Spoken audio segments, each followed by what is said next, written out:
Bonjour Aurore Berger, Bonjour. vous êtes l'une des ministres que le Premier ministre réunira ce matin. Sébastien Lecornu veut ajouter plusieurs mesures au projet de loi sur la protection de l'enfance déjà présenté au Conseil des ministres il y a 10 jours.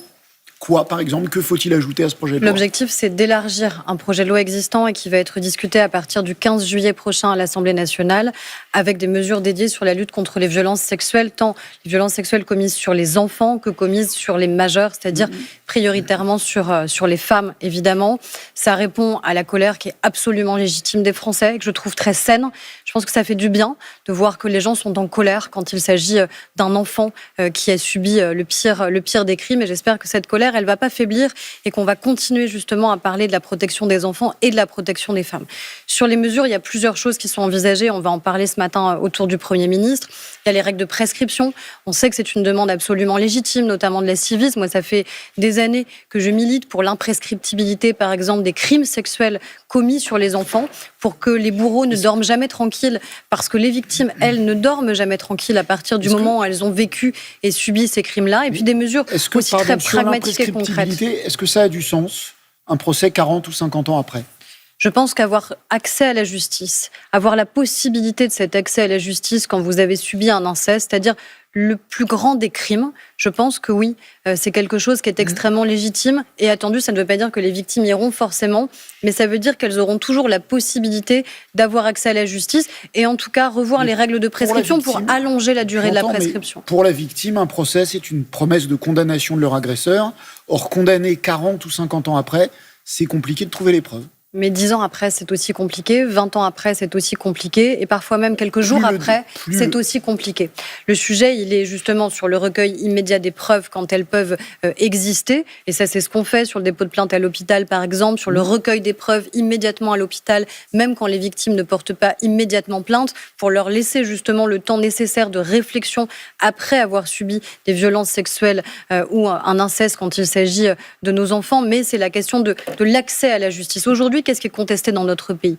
C'est l'accès à la justice. On a l'impression que l'institution judiciaire, elle est très loin, qu'elle est froide et qu'elle ne protège pas suffisamment. Et singulièrement quand il s'agit des enfants. Pourquoi? Parce qu'aujourd'hui, on ne croit pas la parole des enfants et quand les mères protègent leurs enfants, on les met en accusation. Donc on a à la fois le doute sur la parole de l'enfant et la mise en accusation de la mère qui, elle, croit et protège. Et c'est ça qu'il faut impérativement changer. C'est cette culture-là qu'il faut impérativement inverser aujourd'hui. Hier, on entendait dans les manifestations, on l'a beaucoup entendu depuis plusieurs jours, le système protège les agresseurs. C'est vrai?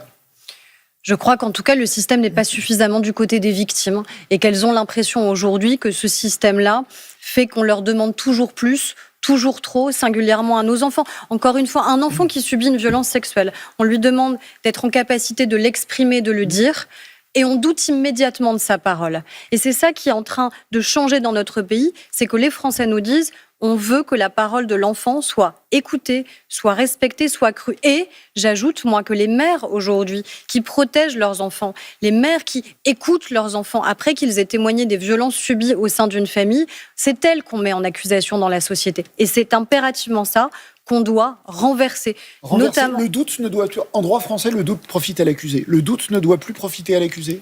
Le sujet, il n'est pas d'inverser la présomption d'innocence, sauf qu'aujourd'hui, on a le sentiment qu'il y a une présomption de culpabilité qui pèse sur les victimes. On a l'impression qu'il y a une présomption de culpabilité qui pèse sur les enfants, qui pèse sur les mères qui sont courageuses et qui arrivent à dénoncer et qui arrivent à protéger. Et ça, c'est insupportable parce que ça donne un éloignement majeur vis-à-vis des institutions, vis-à-vis de la justice. Le doute profitera toujours à l'accusé. Mais c'est le principe même de la manière avec laquelle la charge de la preuve doit être énoncée et la justice doit fonctionner. Mais je ne veux pas que la présomption d'innocence qui est nécessaire dans un état de droit devienne une présomption de culpabilité qu'on fait peser sur les victimes et qu'on fait peser sur celles et ceux qui écoutent les victimes, qui croient les victimes et qui les accompagnent. Encore une fois, singulièrement les mères. Dans les projets qu'on prête au gouvernement pour l'ajout dans cette loi, on dit aussi davantage motiver les classements sans suite. Est-ce que vous n'avez pas peur que ça soit une invitation à condamner, même avec des preuves insuffisantes? Aujourd'hui, on voit qu'on a un contentieux de masse. La question des violences sexuelles, la question des violences intrafamiliales, c'est devenu un contentieux de masse parce qu'il y a eu en effet de plus en plus de plaintes qui ont été déposées. Et tant mieux, parce que ça veut dire qu'il y a des victimes qui ont osé franchir ce cap de porter plainte.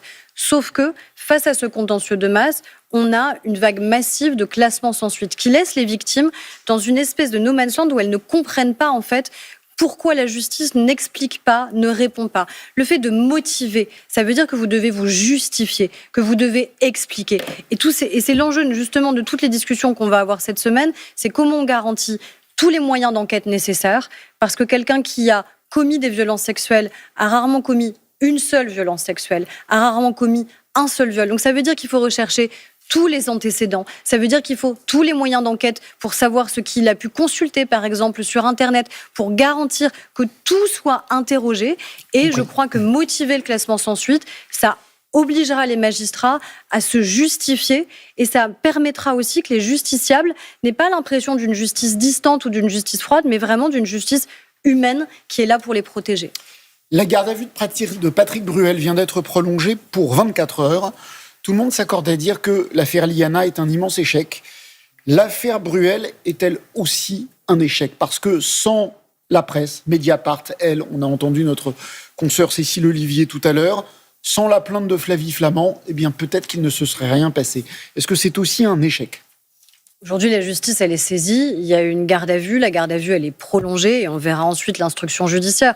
Moi, ce que je dis, c'est que ce serait bien qu'on ne parte pas systématiquement du principe que les victimes présumées mentent. Et là encore, on a un sentiment qu'il y a une présomption de culpabilité qui pèse d'abord sur les victimes, comme si les femmes, par principe, avaient intérêt à mentir, avaient intérêt à dénoncer des violences imaginaires.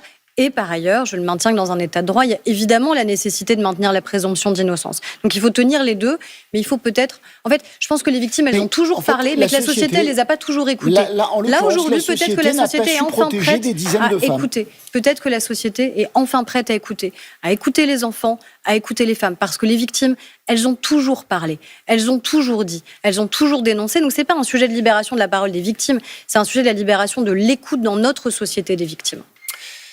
Aurore Bergé, ministre de l'Égalité Femmes-Hommes, invitée des 4 vérités. Merci beaucoup. Merci à vous. Très bonne journée à tous.